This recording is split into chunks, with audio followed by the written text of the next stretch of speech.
I used to be worried about the faces that I would see all the time. Usually in the patterns in the carpet, or in the iridescent wallpaper that coats my bathroom. It has a name. Pareidolia. It's actually quite common and goes together with hearing voices in running water. It's difficult to get by some days, what with the constant jeering faces and the, raspy voices. They constantly bombard my vision and hearing, but I'm learning to ignore it.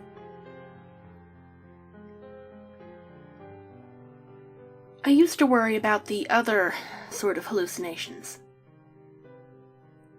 They weren't exactly normal, but I'm adapting, you see. Just like with the faces and voices, I taught myself how to cope. I don't need to spend hard-earned money on people who are just going to force pills down my throat.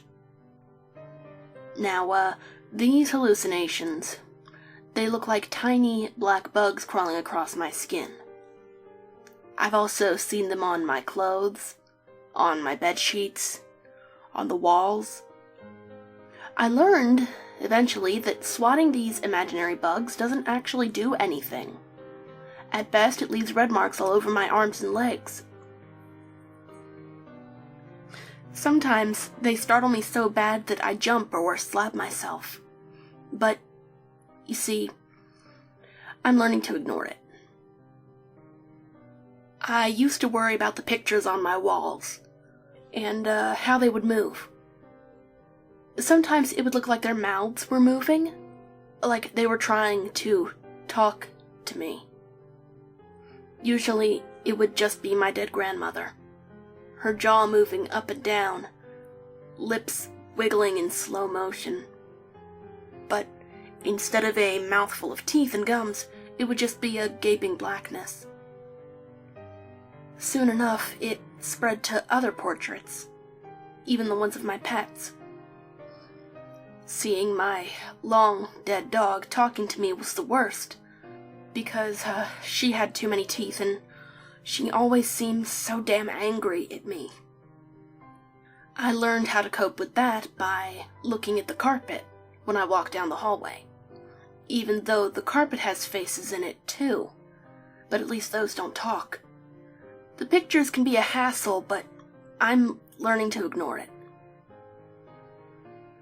I used to worry about the weird smell coming out of my dad's bedroom. I live at home, you see, because of all the crap that I have to see, hear, and deal with on a daily basis. It's not so bad, especially after realizing the bugs crawling all over him were a hallucination. Just like the talking pictures and the voices in running water and the faces in my carpeting. Dad hasn't come up from the basement in a while, which is where he sleeps. I check on him every day, but nothing seems to change. I probably just need to give him some space.